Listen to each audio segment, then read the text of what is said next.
My name is Dr. Kevin Pecca. I wanted to make a podcast that exposes people to the true miracles of life and health. All the guests on this show have been specially picked because they bring something positive to the world. They have some of the most amazing and inspiring life stories. These people have a passion for living, healing, and leaving the world better than they found it. There is something inside these people that made them keep fighting through all the tough times, even when people told them it was not possible. They carried on and made their lives beautiful again. And now they are sharing their experiences with the world. This is the Expect Miracles podcast. Enjoy the show. Dr. Tim Hartman is an upper cervical knee-chest chiropractor at the Upper Cervical Spine Center in Charlotte, North Carolina.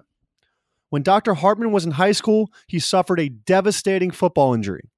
Although he was not paralyzed, he lost his ability to walk.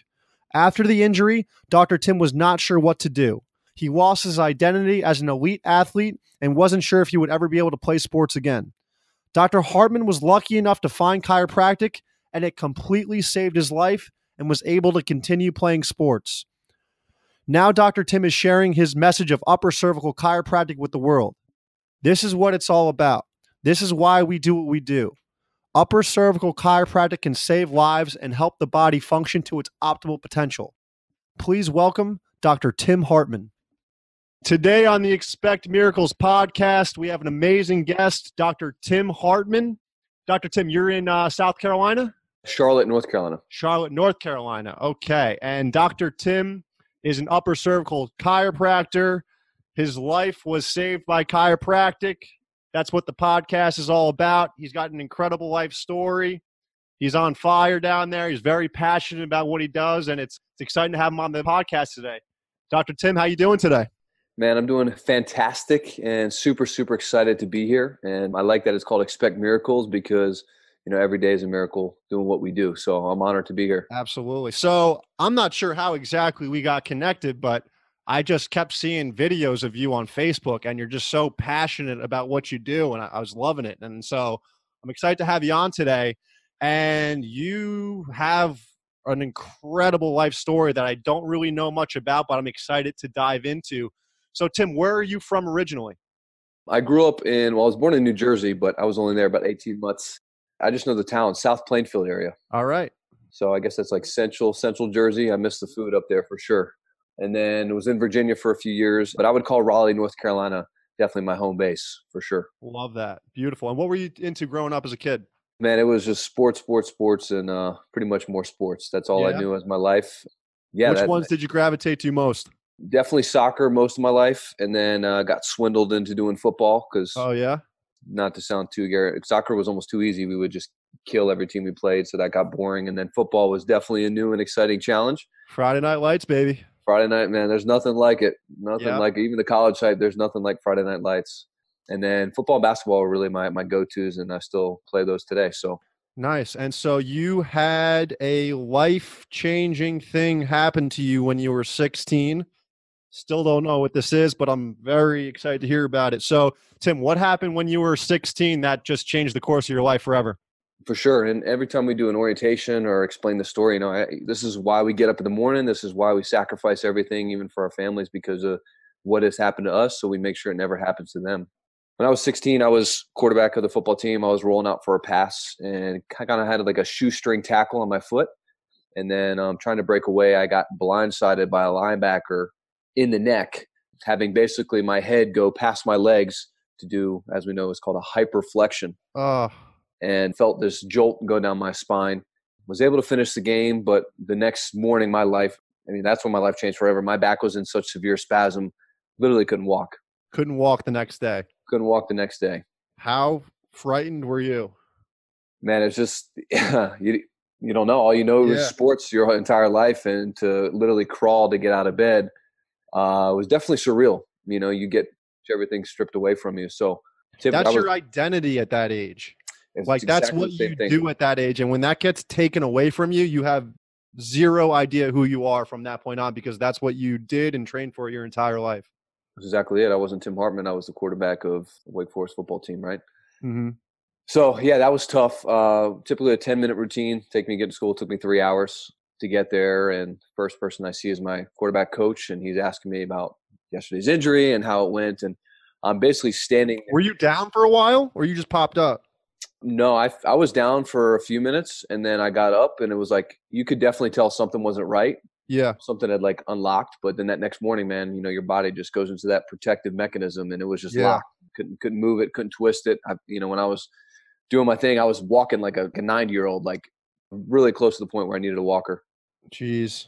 And yeah, I told him the story and I was like, I'm in so much pain talking to you right now. There's no way I can play today or practice or whatever the case may be. So did what you typically, probably most people that come on the show. I went, got stretched, got ice, got ultrasound by my trainers. And then they basically told me after like the first 2 days, they're like, this is a pretty severe case. You need to get physical therapy.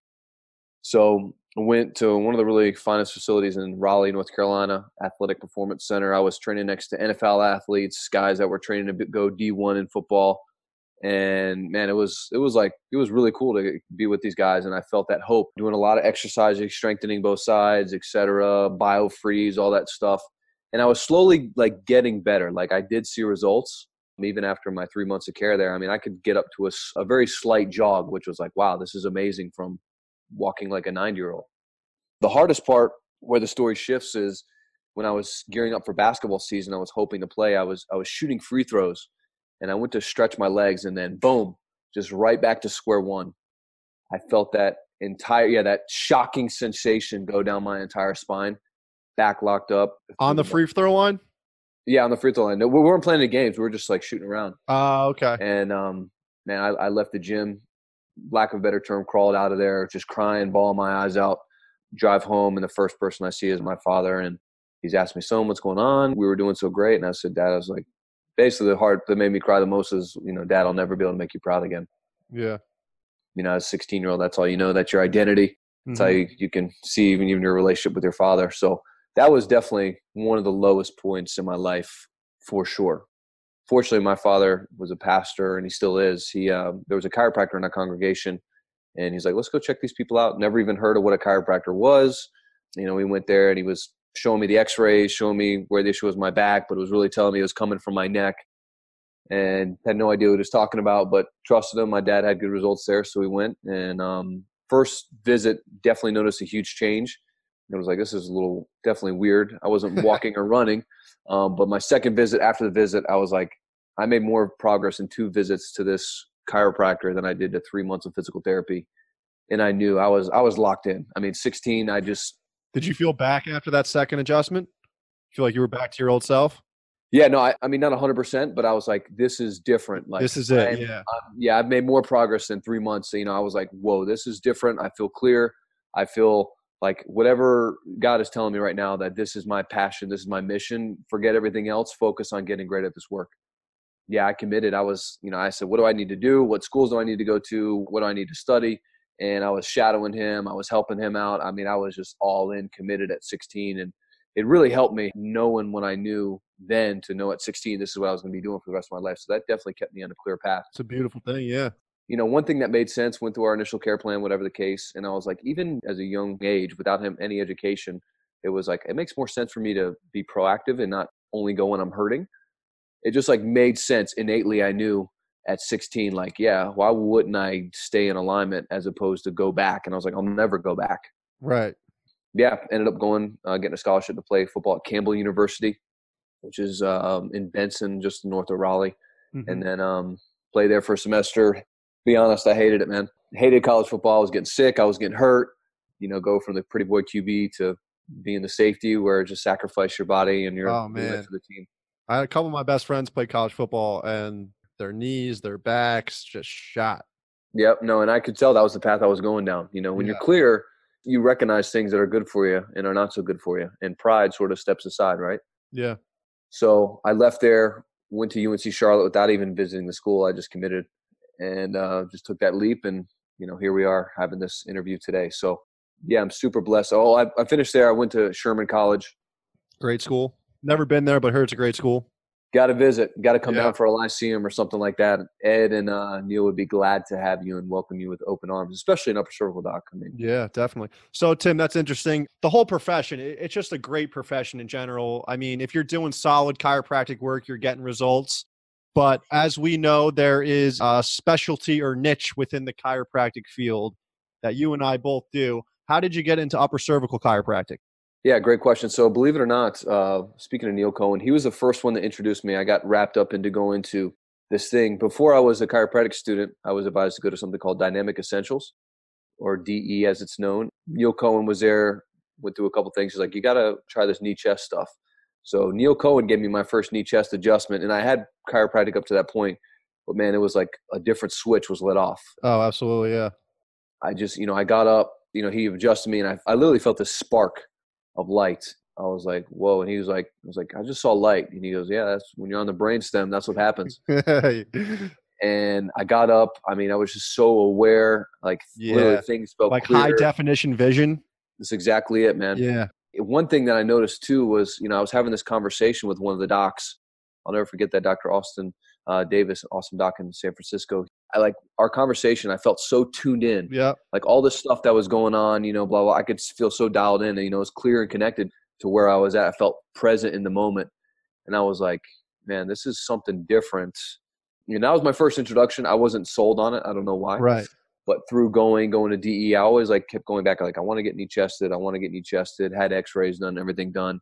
And then it really wasn't until I got tapped into doing the work in school where I was actually taught how to do it. And then doing it in the last part of clinic. I didn't really do upper cervical till my last year in school, or 2 quarters in school. Yeah. And the results from who was getting upper cervical and who was getting full spine, it just didn't even compare. Oh, I know. Yeah.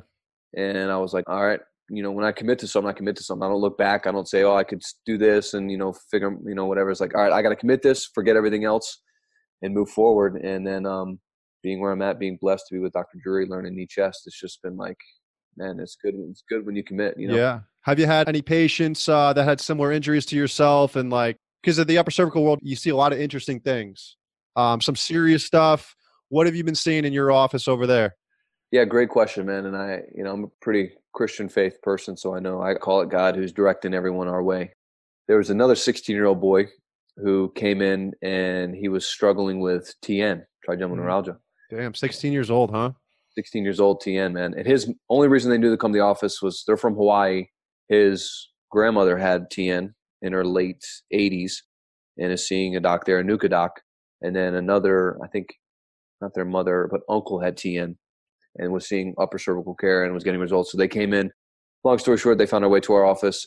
I remember being the 16-year-old boy, having the doctor introduce himself. My dad was with me, did our exam. We came back in the next day. Hey, we can help you, etc. And man, I get a little emotional about it because best words of all time after you've been doing dead ends for years. For sure, especially at that young age, Yeah.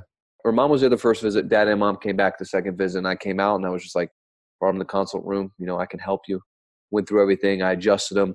Started laughing uncontrollably. And for those who don't know what trigeminal neuralgia is, right, briefly explain how painful and debilitating that can be.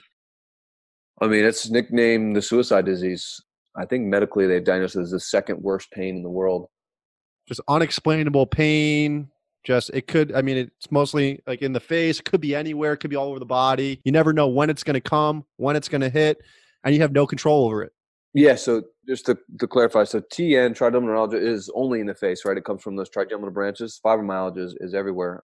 So the TN, though, it's literally, 9 or 10 out of 10 pain. They say it's like stabbing an ice pick to your face. Another patient that we've seen, he said it literally felt like a screwdriver was on fire being stuck in my face.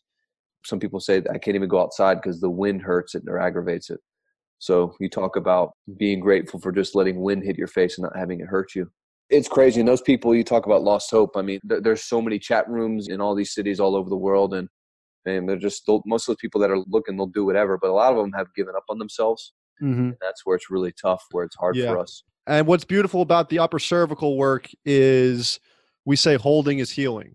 So it's a completely different 180 concept than regular chiropractic and just the medical field in general. Like our goal is to give you, it doesn't always happen, but one neck adjustment can last weeks to months to years. And that bone staying in place gives you that proper nerve flow and blood function, and your body begins to heal. So a lot of people when they come into our office, well, you should probably tell them, like we tell them on the first visit, that's our goal, to give you one neck adjustment. When they come back, they're holding, we say they're healing, and they're almost like, wow, this is amazing. I don't need a neck adjustment. It's almost like the light switch goes off where once it's in place, they could actually become their own doctor, which is great. Exactly. And that's one thing too. I was searching, you're always a student in this work, whether you're a student as a chiropractic student or a student in the field, you're like, all right, why, this infinite intelligence that we have is so amazing, but you tell me I have to be adjusted, or I have to be adjusted twice or 3 or 5 times a day That is a myth about chiropractic. or a week. It's like, how do we know? And then what parameters do you have to not adjust? That's one of the most important things. And then how do you know if you got it or if you didn't, right? That's one of the best things about upper cervical chiropractic. It tells you when to adjust, where to adjust, and when not to adjust, which is just as important as you give a person a wrong adjustment when they don't need it, you can flare everything back up. And that's why it's very important to just measure nerve interference. Right. That's exactly it. Yeah. Yeah. Back to the story. This kid, Danny, who I'm trying to like take under my wing and turn him into an upper cervical doc. That's kind of a secret passion I have. But, just him laughing uncontrollably, the mom sort of a little scared. Is he supposed to be laughing this much? And I was like, yeah, his body's doing what it's supposed to be doing. Let him rest. And man, I'll be honest, I went in the back room of the office and I just started bawling my eyes out. It was just like a surreal moment to see someone like that, desperation, exactly like I was, and to have someone else tell them, we can help you, and know it with certainty. And to have that at basically a year into practice, it was definitely like very overwhelming. Well, that's why you do it. From an emotional experience, but it's like, man, I'm just blessed. And that's like the best gift you could give somebody. Exactly. Like yeah. For sure. No, so it's cool. And we have a great relationship. I'm always texting him, trying to get into the school to speak. Yeah. So yeah, no, it's like I said, I got a little bit of you could call it selfishness, but I'm like, dude, I need to turn you into an upper cervical doc, because we need people with stories like you to be out there on the front lines. So it's been great. Definitely. So Tim, any other cases you guys have been seeing in the office that's been getting good results? And yeah, man, I mean, go through so many, we've got storyboards, we've got testimonials. The TN ones are really good, because I mean, that's like literally the medical failures. I mean, their doctors are like, no, this is where it's at. Another girl with TN had brain surgery, was told that you'll have this the rest of your life, and just crazy stuff. Oh, cool story. This guy came in. I think this is good to help with people who are thinking about upper cervical versus full spine. Had a guy come in. I don't know if you can see me from here, but literally bent over, walking in like this. Yeah. We've all seen the testimonial videos of the guy doing all the different adjustments. And long story short, I couldn't even do a back exam on him because he couldn't get on the. Wow, he was just bent over, terrible. That. Yep. Didn't notice anything that happened, but when he was like really young, he had a diving accident where he dove head first into what he thought was 6 feet of water, but it was 3 feet. Oh man! Hit his head. Long story, go through the X-rays, sphere degeneration, et cetera. Just like went to pick up his toothbrush and back went out. Right. So literally second visit, came in, adjust him, never touched his back, adjusted his neck. Second visit, he's standing up straight, and he goes, "What the heck's going on?" And just like the happiest dude ever. I haven't touched his back one time in the office, and he just, every time he comes in, he like shows his family, "Hey, this is what I do," blah blah blah blah blah. So you just talk about like how excited people get, and That's literally awesome. Back pain issues is where he felt it. Only touched his neck, and he's walking out of there straight. So that's beautiful, Tim. So there's about, what do you say, about 7, 8, 9 different upper cervical techniques at this point, somewhere in that ballpark. I've had some Atlas orthogonal guys where they use the instrument, had Blair chiropractors that use their hands, Nuka. I haven't had anybody that does, you mentioned it before, knee chest. Yep. What is different about knee chest upper cervical chiropractic? What kind of table do you guys use? And I've never personally gotten a knee chest upper cervical adjustment, but the premise and the end goal with all the upper cervical techniques are, to get that person clear around the brainstem and functioning to their optimal potential. So whatever way you do it is golden with me. And so how does the knee chest adjustment work? Yeah, great question. So obviously the upper cervical was introduced. Even all the research that most upper cervical doctors quote from, it all came from BJ in the knee chest position. Yep. There's been a little bit of, I guess, miscommunication or misinterpretation that BJ went to the side posture, which if you keep going down in the green books, that's not true. He was getting adjusted knee chest in the knee chest position by Lyle Sherman till the day he died. Wow. which is fact. And I guess the way that everything's orchestrated in that position, it allows you to, it's not for the patient, it's for the doctor to make sure he can get that three-dimensional, that misalignment. What I love about it too, it's very practical. There's not really much guesswork. The best skill you have to have is being able to read x-rays, which is constantly changing and evolving with abnormalities. Obviously we've got, cone beam CT, just changing different things that we're finding on x-ray, which is awesome. But, have you guys implemented the cone beam yet in the office? Oh yeah, absolutely. Yeah, we do Love that. cone beam 3 imaging. I got to get on that. It's pretty legit, man. It almost makes us more confused, right? Which means that we're actually learning. It shows you everything. Right. So, it changes listings for sure. We've noticed a lot more like C2 listings on them as well. So knee chest, it's really good. I think it's very practical. You come in, our standard is the Titronics, the Titron instrumentation, and then we make an adjustment, let them rest, come back, rescan them. For in our office, I think it's been misinterpreted too. It's not about changing the graph; it's about straight lines. As my mentor, Dr. Drury, learned from Michael Kale, his famous saying, "The bottom line is a straight line." And if you get that line straight, you can look with your patients with 100% certainty and say, "You are going to get well." You may not feel well, but you are going to be healing well. Yeah. And that's good to know, especially early on into practice. Just because you hear pops and clicks or whatever, I just needed more than that. How do you know where the subluxation is? So Titron scanning is like everything. It's huge. For sure. Such an important part to the profession, no matter what technique you do. Yeah. And then what's great about knee chest too is it shows that three-dimensional subluxation, to take APO open mouth, lateral, and then a base posterior. You can see that three-dimensional misalignment, which is good to interpret. Okay, what do I need to change? How do I need to torque? Where do I need to stand? Just like a lot of questions being answered. And then, you see the results. I think knee chest is the only upper cervical technique that I know of that you can actually do in a mission field. Do what? Do in the mission field, like doing a mission trip. Okay. Like it's already set up and they have knee chest mission trips already? Absolutely. I don't think Blair does that I don't know of anyone. I don't know if Nuka does. I know Nuka's super anal on their x-rays, which is good. So are we, but you can get a few things through posture and stuff. And then, what's good too is you're going to feel movement. So if you're a full spine guy and you I don't feel any movement with knee chest or with upper cervical, well, you definitely feel movement when you get a knee chest adjustment. So for the patient and for the doctor, which is cool. Now that's what we set our standard off of. Obviously it's the scan, but it's good. You're moving bones, which is good. Awesome. Love it. It was introduced to me. I feel comfortable as a doctor making an adjustment in that position. But I will say this is what I've been told, obviously by my mentor. I think it is the hardest technique to be good at because you have to warm up. You can't just practice clicking triggers, whatever the case may be. You've got to you guys don't have a drop piece. You're There's right. No drop piece, right? It's all doctor and patient, and it is like an uncomfortable position for the patient. So you got to make sure you're smooth, you're in, you're out, and you remove the interference. So definitely. Good. That's great. All right. Dr. Tim, anything else you'd like to share on this episode today? Yeah, well, I guess may I ask you a question? Who are we trying to reach? What are we trying to create with this vision? We are trying to reach the general population, patients, other chiropractors, anybody that's never heard of upper cervical chiropractic. We are trying to spread our message to the world here. Love it, man. I can see it, see the passion that you have, and I see a lot of your stuff too. So thank you for your service, being humble, asking other people for advice, and man, just any way we can support you.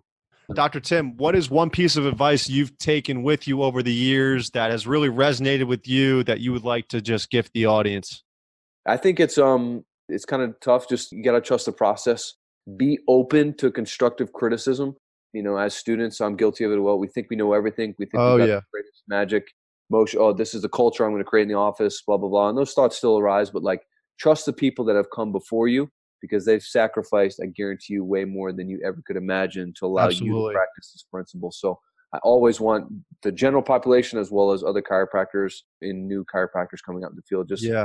Just be grateful for who has come before you, so you don't have to, again, sacrifice. Reinvent the wheel or anything. Yeah. And I love that you said that. And I know you can attest to this. And especially if you're really trying to get solid at the upper cervical work, you need at least one solid mentor that has been doing the work for a long time, just because you see everything. You see all walks of life. You see people that can't walk in wheelchairs, crazy neurological issues that if you don't have that person that's been there and done that and has analyzed all the x-rays, it can get very difficult. And unfortunately, I do see some people that stop doing it, I think because it does get difficult, but if you do have that mentor, or just, you're more than welcome to reach out to myself, Dr. Tim. If you're learning the work and you want to get solid at it, please feel free to just reach out to us and just share our knowledge and keep it going.